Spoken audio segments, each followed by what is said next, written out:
It's in the death of senior airman Roger Fortson, shot and killed in the doorway of his own apartment. An arrest warrant is out for the former Okaloosa County Sheriff's deputy who pulled the trigger.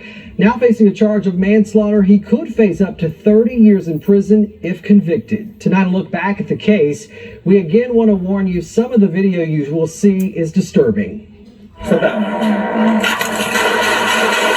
Nearly 4 months after senior airman Roger Fortson was shot and killed in his own doorway, former Okaloosa County Sheriff's Deputy Eddie Duran Jr. has been charged with manslaughter with a firearm. It happened on May 3rd at an apartment complex in Fort Walton Beach. The 911 calls coming in requesting deputies respond to a possible domestic dispute. She called, when she called me, she said that she was calling me because it sounded like it was starting to get out of hand. She said that it sounded like it started getting physical. Well, our deputy is there.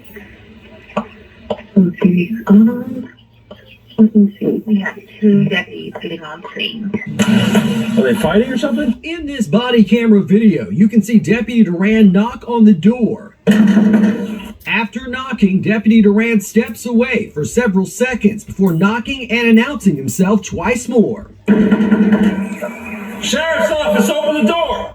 Fortson answers the door, holding a legally owned gun pointing down, only to be shot 5 times at point-blank range by Deputy Duran. Fortson's family says he was FaceTiming with his girlfriend. He was alone in his apartment at the time of the shooting. The police just, we believe, use excessive force and execute him. They have my word. If this shooting is found to be unjustified, their son's name will be fully vindicated and justice will be served.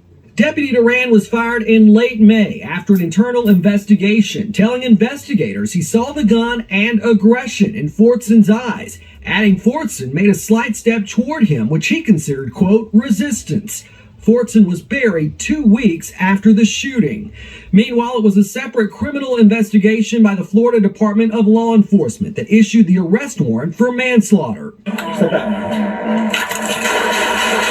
112 days after the shooting. Meanwhile, Fortson's 16-year-old brother, you may remember, was shot and killed at an apartment complex just outside Atlanta late last month.